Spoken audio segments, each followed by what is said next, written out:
कि कैंसर के ट्रीटमेंट के टाइम पे जो न्यूट्रिशन या जो इंडियन मिलेट का कॉन्सेप्ट है ये कैसा है, किस तरीके से? देखिए, जो ये मिलेट्स है ना, ये प्रीबायोटिक्स हैं।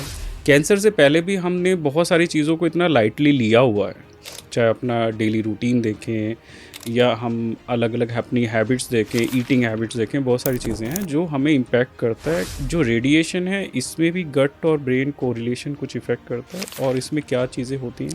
जैसे माइक्रोब्स आपके डिस्टर्ब हो जाते हैं, तो फिर उसके कारण ये लाइनिंग भी आपकी डिस्टर्ब हो जाएगी, तो उसके कारण इफेक्ट आता है। कि जैसे अब हमारी जो नर्व्स हैं, वेगस नर्व्स हैं, वो गट से डायरेक्ट हमारे ब्रेन में वहाँ जाके कनेक्ट होती हैं, जहाँ जहाँ नोजिया का सेंटर है, जहाँ वोमिटिंग का सेंटर है, और इमोशनल बैलेंस का सो सेंटर है। Basically vagus nerve is your, आजकल तो आप कुछ थ्योरी भी एक्सप्लेन कर रहे हैं, वो 5 पॉइंट थ्योरी है वो ये किस तरीके की थ्योरी है? नहीं, एक तो सबसे बड़ा जो कन्फ्यूजन है या मिस इन्फॉर्मेशन है वो कार्ब्स के लिए। ऐसा नहीं है खाली ट्यूमर टारगेट करने से हम ट्रीटमेंट को अचीव कर पाएंगे, हमें बॉडी को भी सपोर्टिव केयर में मेंटेन करना है। आपका जो ट्रीटमेंट है वो बहुत इम्पोर्टेंट है। कैंसर हो गया, अब बात मत करो, दोबारा से हो गया तो क्या होगा? सो वेलकम अगेन और सारथी संगा। जो लास्ट टाइम हम लोगों ने बात करी थी कैंसर से रिलेटेड अवेयरनेस सेशन, जो डॉक्टर पूजा कुलर के साथ रहा था, मुझे लगता है बहुत सारी अवेयरनेस ऐसी रही होगी उसमें जो बात हमने करी, वो आपको कुछ ना कुछ, अगर बाय द वे आप उस जद्दो जैसे जूझ रहे हैं अपनी ज़िंदगी में, तो आपको कहीं ना कहीं उससे ज़रूर हेल्प मिलेगी। बहुत सारे लोगों का रिस्पांस आया हमारे पास, और बहुत सारे लोगों ने ये चीज़ पूछी कि ठीक है, अवेयरनेस तो ठीक है, फर्दर क्या, मतलब एक्शन प्लान कैसे रहेगा, और थोड़े डाउट्स भी हैं। तो पहले थोड़ा सा, आई थिंक मुझे लगता है कि डाउट को एक्सप्लेन करने की ज़रूरत बनती है। हाँ, तो आज थोड़ा सा डाउट्स पे बात करेंगे, थ्योरी पे बात करेंगे, किस तरीके की थ्योरीज हैं, और थोड़ा इस तरीके से भी बात करेंगे कि आपको उससे कुछ पॉजिटिव आउटकम मिले, आप अपनी जो डेली का रूटीन है आप उसको कैसे इम्प्रोवाइज कर सकते हैं। तो आज फिर हमने दोबारा से इनवाइट किया है डॉक्टर पूजा खुल्लर को। First of all welcome again. Thank you, thank you. तो पहले शुरू करने से पहले पहली चीज़, जो आपने हम लोगों को रिस्पांस दिया लास्ट पॉडकास्ट के लिए, हमें बहुत अपने दिल, तहे दिल से आप शुक्रिया अदा करना चाहते हैं आपका। लेकिन हमें आपसे एक थोड़ा सा सपोर्ट और चाहिए कि जब भी आप हमें देखें, हमारा पॉडकास्ट जब देखें, तो कोशिश करें कि अगर आप सब्सक्राइब करेंगे, that will also help us, motivate करेगा हमारे विज़न और मिशन में। और अगर आप लाइक कर दें, that will also help us कि हम अपने उस जो हमारा पाथ है या जो विज़न है, हम उसमें कुछ नया अवेयरनेस, नया कुछ अच्छा इनिशिएटिव लेके आपके लिए आ सकते हैं। तो हमें देखते रहिए, सब्सक्राइब भी करते रहिए और लाइक करते रहिए, और हमें कमेंट भी करते रहिए कि अगर कहीं कोई इम्प्रोवाइजेशन या कुछ इम्प्रूवमेंट की ज़रूरत है। तो शुरू करते हैं कैंसर टॉक पे पहला एपिसोड जो हमने बात करी थी, and that is very interesting topic. क्यों डॉक्टर? बिल्कुल जी, बिल्कुल, बहुत इंटरेस्टिंग टॉपिक टॉपिक रहेगा। बहुत इंटरेस्टिंग है, that is gut brain cancer axis. बड़ा इंटरेस्टिंग टॉपिक लगेगा। तो शुरू करते हैं। पहले आपको क्या लगता है, मतलब ये हाइपोथेटिकल कुछ क्या कहते हैं, एनालिसिस है या है कुछ इस तरीके की देखिए, चीज़ें? एक्सेस तो है, ज़रूर है, क्योंकि आपका गट ब्रेन जो है, जो आपकी बॉडी में हार्मोन्स होते हैं, उनके थ्रू आप कनेक्टेड रहता है। लेकिन कुछ इमर्जिंग एविडेंस भी हैं और कुछ को डाटा सपोर्ट भी करता है, कि जिसके कारण जो कुछ आपका जो गट की, अगर आपकी गट की परमेबिलिटी इंक्रीज हो जाती है या उसके माइक्रोबियम में, बैरियर में कुछ डिस्ट्रप्शन आ जाता है, तो ब्रेन एक्सिस में, जो आपका गट और ब्रेन का एक्सिस है, उसमें डिफ़िकल्टीज़ या उसमें डिस्ट्रप्शन आ जाता है। ज़रूर, ये गट ब्रेन एक्सिस कोई पुरानी, मतलब ये कोई नई चीज़ नहीं है, कोई नई थ्योरी नहीं है, ये तो पुराना ही थ्योरी है।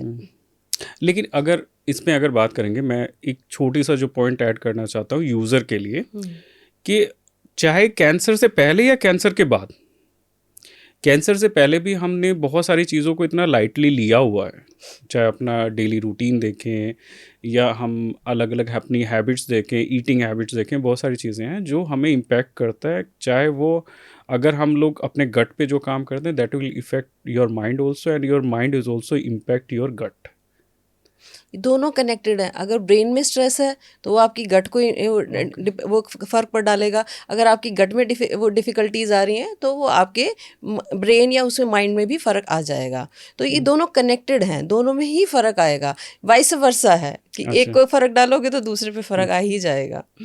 तो इसमें इस एक स्पेसिफिक टॉपिक पे बात करते हैं। बिफोर कैंसर तो ठीक है, there is a different stories या क्या कहते हैं थ्योरीज हैं उसके बारे में। हम लोग आफ्टर कैंसर देखते हैं कि जो एक बड़ा पेचीदा क्वेश्चन आता है या एक तरह से एंजाइटी है लोगों में, या फिर एक फियर फैक्टर भी आता है कि क्या जो रेडिएशन है इसमें भी गट और ब्रेन कोरिलेशन कुछ इफ़ेक्ट करता है, और इसमें क्या चीज़ें होती हैं? ये रेडिएशन के दौरान ही इफ़ेक्ट करता है। जब हम रेडिएशन देते हैं तो गट का माइक्रोब्स होते हैं वो इफ़ेक्ट हो सकते हैं। कुछ डाटा ये सजेस्ट करता है कि जब हमने रेडिएशन दिया, स्पेसिफिकली जब हम एब्डोमिनल और पेल्विक रेडिएशन देते हैं तो वहाँ का माइक्रोब डिस्टर्ब हो जाता है। उस डिस्टर्ब जो माइक्रोब है ना वहाँ का, उससे क्या होता है कि शॉर्ट चेन फैटी एसिड्स निकलते हैं, जैसे ब्यूटायरेट्स।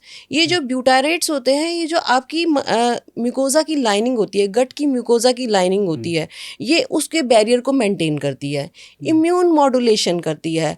और जब हम रेडिएशन देते हैं, रेडिएशन के दौरान जो आपके कैंसर सेल्स होते हैं उनके क्लियरेंस में मदद करती है। तो ये जो अगर उस टाइम ये डिस्टर्ब हो जाती है, जैसे माइक्रोब्स आपके डिस्टर्ब हो जाते हैं, तो फिर उसके कारण ये लाइनिंग भी आपकी डिस्टर्ब हो जाएगी, तो उसके कारण इफेक्ट आता है। जो कुछ प्री क्लिनिकल स्टडीज़ हैं और कुछ स्टडीज़ हैं वो इसको कनेक्ट करती हैं कि हाँ माइक्रोब्स डिस्टर्ब हो जाते हैं तो उसके कारण ये भी आपका इफ़ेक्ट आ सकता है। जनरली हम माइक्रोब्स प्रिस्क्राइब नहीं करते हैं जब हम रेडिएशन दे रहे होते हैं, या रेडिएशन के बाद भी अभी माइक्रोब्स को प्रिस्क्राइब नहीं किया जाता। हमारा मोटिव क्या रहता है, जो आपकी गट में माइक्रोब्स हैं जो ऑलरेडी हैं उनको हार्म ना पहुँचे, वो डिस्टर्ब ना हो, उनकी डाइवर्सिटी मेंटेन रहे। जो जैसे हैं उनकी डाइवर्सिटी को मेंटेन रहना है, वो डिस्टर्बेंस में आने चाहिए। लेकिन हम एज ए क्लिनिशियन हम उसको प्रिस्क्राइब नहीं करते हैं। तो जैसे रेडिएशन की बात करेंगे तो यानी एक ये पहलू जो निकल के आया कि जब रेडिएशन चल रहा है तब आपको अपने गट और ब्रेन को प्रिसाइजली बेसिकली मॉनिटर भी करना चाहिए, और उसमें सही डाइट अगर लेंगे और सही तरीके का आपका माइंडसेट रहेगा, that will also help. Sure बिल्कुल ये बात है, क्योंकि अगर आपका गट की परमेबिलिटी में डिस्टर्बेंस आता है तो उसके कारण क्या होता है आपकी जो गट होती है ना, गट से सेरोटोनिन हार्मोन्स भी निकलते हैं, वो ब्रेन में जाते हैं, वही हमारे इम्यून मॉड्यूलेशन को क्या करते हैं, उसको मेंटेन करते हैं। अगर उसमें डिस्टर्बेंस आएगा तो ऑब्वियस ही बात है ब्रेन में भी फॉगिंग आने के चांसेस हो जाते हैं।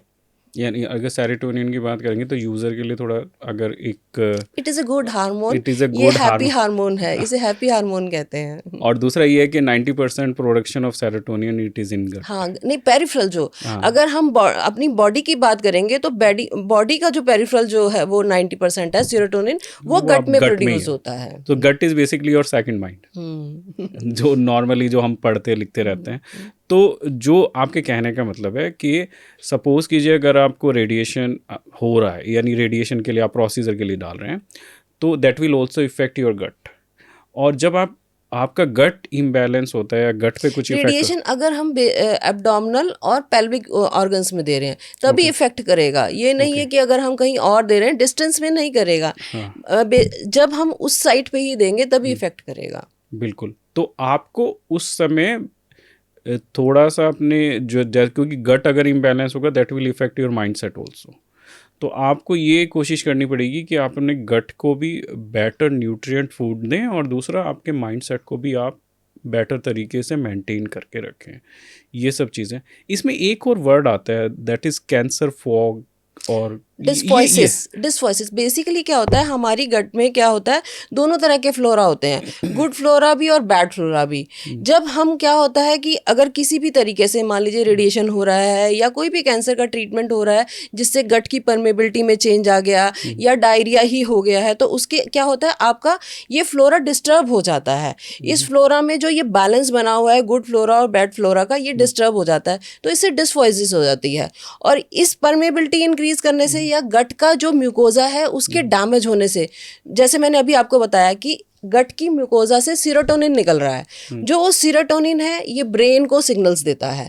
ब्रेन को जब ये सिग्नल देता है और ब्रेन का ये इम्यून ब्रेन मॉड्यूलेशन करता है। अब क्या होगा अगर ये गट का फ्लोरा आपका डिस्टर्ब हो गया, अब फिर गट की जो म्यूकोजा डिस्टर्ब हो गई, तो ये जो सिग्नल्स हैं वो आपके ब्रेन में नहीं जाते हैं।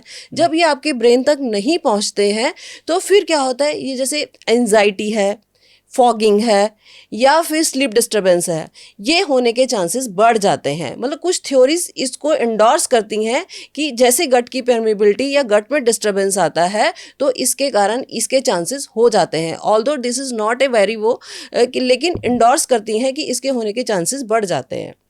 यानी देर में भी पॉसिबिलिटी आपको स्लीप डिसऑर्डर हो यस, स्लीप डिस्टर्बेंस होने के चांसेस हो जाते हैं, एंजाइटी होने के चांसेस हो जाते हैं, जिसे फॉगिंग कहते हैं, फॉगिंग होने के चांसेस हो जाते हैं। हाँ, क्योंकि ये फेस तो यानी जैसे मैं यूज़र को बताना चाहूँ, जब मेरा ये फेस चल रहा था, मुझे लगता है उस समय एंजाइटी पीक पे रहता है। और कभी कभी तो ऐसा होता है 2 घंटे 3 घंटे आप सोते हैं और उसके बाद दोबारा से उठ जाते हैं, फिर कोशिश करते हैं सोने के लिए 1 घंटा 2 घंटा, फिर सोते हैं, फिर दोबारा से उठ जाते हैं। तो मुझे लगता है उस समय आई थिंक आपको थोड़ा माइंडफुलनेस की ज़रूरत है, थोड़ा सा अपने दिमाग को काम रखें, थोड़ा कुछ एक्सरसाइज करते रहें, कुछ अच्छी चीज़ें अटैम्प्ट करते रहें, तो उससे बेसिकली आपको थोड़ा बेटर इफ़ेक्ट आएगा। देखो, एंजाइटी दूर करने के तो बहुत सारे तरीके हैं, अब इसके बारे में भी बात करते हैं कि जैसे हमारी जो नर्व्स हैं, वेगस नर्व्स हैं, वो गट से डायरेक्ट हमारे ब्रेन में वहाँ जाके कनेक्ट होती हैं जहाँ नोजिया का सेंटर है, जहाँ वोमिटिंग का सेंटर है और इमोशनल बैलेंस का सो सेंटर है। Basically vagus nerve is your from brain connection है, ब्रेन का गट से कनेक्शन है। जब आपकी वहाँ की और जो है, अगर मान लीजिए वो आपका गट डिस्टर्ब हो गया, गट का म्यूकोजा डिस्टर्ब हो गया, बेसिकली गट डिस्टर्ब हो गया, तो वहाँ से जो सिग्नल्स हैं वो जो ब्रेन में जाते हैं, वो सिग्नल ब्रेन के उस पार्ट में जाते हैं जो हमारे नोजिया के और हमारी वोमिटिंग को और इमोशनल बैलेंस को कंट्रोल करता है। अगर वहाँ पर वो सिग्नल जाते हैं तो फिर इसलिए कई पेशेंट्स को नोजिया, वोमिटिंग और इमोशनल डिसबैलेंस होने लगता है। तो उसके लिए हम पेशेंट्स को कहते हैं कि आप रेस्पिरेटरी की जो एक्सरसाइज होती है, ब्रीदिंग एक्सरसाइज कीजिए, ब्रीदिंग एक्सरसाइज कीजिए, रिलैक्सेशन एक्सरसाइज कीजिए। ये क्या करते हैं, आपकी वेगल टोन को कम करते हैं। अगर आपका वेगल टोन इंक्रीज होता है तो इससे क्या होता है, सिग्नल्स ज़्यादा जाते हैं और आपको ज़्यादा नोजिया और वोमिटिंग होने के चांसेस हो जाते हैं। अगर आपका, और कई स्टडीज़ ये इस बात को इंडोर्स करती हैं कि जिनका वेगल टोन कम होता है, उनके जो साइटोकाइंस होते हैं जो इन्फ्लेमेशन को इंक्रीज करते हैं, वो कम होते हैं। तो ब्रीदिंग एक्सरसाइज, रिलैक्सेशन एक्सरसाइज, इन सब में काफ़ी मदद करते हैं। ये कोई अल्टरनेटिव मेडिसिन नहीं है, ये इंटीग्रेटेड ऑन्कोलॉजी है। ये हॉलिस्टिक एक इंटीग्रेटेड ऑन्कोलॉजी है, ऑन्कोलॉजी केयर है, कि ताकि हम इस रिलैक्सेशन टेक्निक्स को अपने जो आपका ट्रीटमेंट चल रहा है उसके साथ ले सकें, उसके साथ आप लीजिए, तो ताकि आपका जो ब्रेन है, आपका माइंड है, शांत रहे और आपकी एंजाइटी को कम करेगा। आजकल तो आप कुछ थ्योरी भी एक्सप्लेन कर रहे हैं, वो 5 पॉइंट थ्योरी है वो ये किस तरीके की थ्योरी है? एक्चुअली में क्या होता है ना, कभी कभी मैंने आप पहले भी बताया था, जैसे जो मन की गति होती है ना, वो लाइट की स्पीड से चलती है। बैठी मैं यहाँ हूँ लेकिन मैं सोच रही होंगी कि अरे अमेरिका में क्या हो रहा है, या वो क्या, हम कहीं का भी सोच लगते हैं। और जब एंजाइटी होती है ना, तो आपका ब्रेन प्रेजेंट में नहीं होता है। आपको अपने माइंड को काम करने के लिए और अपने आप को काम करने के लिए कुछ टेक्निक्स करनी होती हैं। जैसे ब्रीदिंग एक्सरसाइज हमने बताया कि ब्रीदिंग एक्सरसाइज कीजिए। इसके अलावा एक टेक्निक है 5-4-3-2 की टेक्निक्स। इसमें क्या होता है, जब आपको बहुत ज़्यादा एंजाइटी हो रही होती है तो आप ये सोचिए कि अब किन 5 चीज़ों को अभी आप देख सकते हैं। जैसे मैं कहूँ कि मैं अपनी चेयर को देख सकती हूँ, मैं अपने मोबाइल को देख सकती हूँ, वॉल को देख सकती हूँ, विंडो को देख सकती हूँ, या फिर मैं जिस चेयर पर बैठी हूँ उसको देख सकती हूँ। फिर 4 चीज़ें जिनको आप छू सकते हो, मैं चेयर को छू सकती हूँ, अपनी नीचे ज़मीन को छू सकती हूँ, सामने पड़े हुए गिलास को छू सकती हूँ, या मैं अपने क्लोथ को छू सकती हूँ। 3 चीज़ें जिनको आप सुन सकते हो, जैसे मैं एसी की आवाज़ सुन पा रही हूँ, या बाहर से कोई आवाज़ आ रही है उसको सुन पा रही हूँ, गाड़ी की आवाज़ आ रही है, गाड़ी की आवाज़ आ रही है उसको सुन पा रही हूँ, या हल्की हल्की आपको जो हवा की आवाज़ आ रही है उसको भी आप सुन पा रहे हो। 2 चीज़ें जिनको मैं स्मेल कर सकती हूँ, जैसे कॉफ़ी की स्मेल या ठंडी हवा की स्मेल। एक चीज़ जिसको आप टेस्ट कर सकते हो, मुंह में वाटर का टेस्ट, या आपने टूथपेस्ट किया हुआ है तो उसके मिंट का टेस्ट, ये इसको आप जैसे ये सब चीज़ें आप करोगे ना तो आप प्रेजेंट में आ जाओगे। तो आपकी कनेक्टिविटी वो प्रेजेंट को कर देगा, वो आपको बाहर मतलब बाहर के एनवायरनमेंट से जिन फॉगिंग में थे या जिन आप उनमें भावनाओं में थे, उस भावनाओं से वो आपको प्रेजेंट में ले आएगा। तो इससे आपकी एंजाइटी को वो काम करेगा। तो बेसिकली समझाना जो है आप लोगों को वो ये है कि जो भी यूज़र इसको देख रहा है, सपोज़ कीजिए इस समय वो कहीं बेड पे लेटा है या ट्रीटमेंट चल रहा है या कुछ है, वो एक मोमेंट है जो चल रहा है। और जैसे होता है ना कि हर मोमेंट बीत जाता है, हर टाइम बीत जाता है, तो आपको ये देखना पड़ेगा कि हर टाइम धीरे धीरे बीत रहा है। तो ये जो आपका बेड वाला टाइम है ना, और ये आपका विजिट वाला टाइम है जिसमें डॉक्टर साहब को आपको मिलना पड़ता है ज़्यादा तो मतलब जब आप डॉक्टर से ज़्यादा मिलते हैं, जब आप थोड़ी परिस्थितियों में ऐसे रहते हैं कि आपका ट्रीटमेंट चल रहा है, कुछ क्या कहते हैं, आपका हेल्थ ट्रबल कुछ एक्सट्रीम पे जाते हैं, तब भी आपको ये सोचना पड़ेगा ये टाइम भी बीत जाएगा। You need to always keep positive energy, आप पॉजिटिव रहें उसके बीच में। और पॉजिटिव रहने के साथ में ये है कि कुछ माइंडफुल टेक्निक, जैसे आपने अभी जो ये माइंडफुल टेक्निक है, दैट इज़ वेरी इजी, आप कहीं भी बैठ के कर सकते हैं। बिल्कुल, इसमें तो कुछ ऐसा कोई टेक्निकल इशू ही नहीं है। तो आप बेसिकली ये माइंडफुल टेक्निक करते रहें।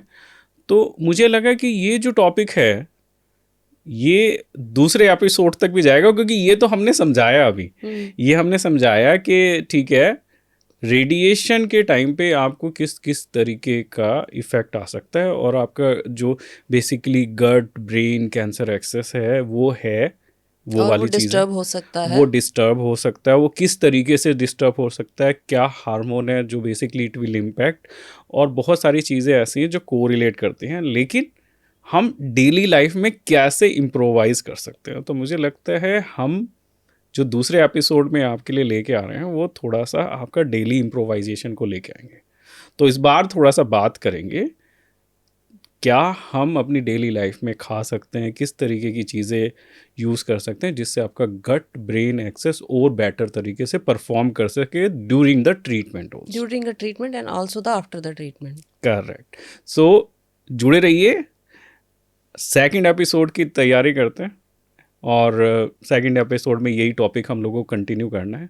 तो we will start in second topic.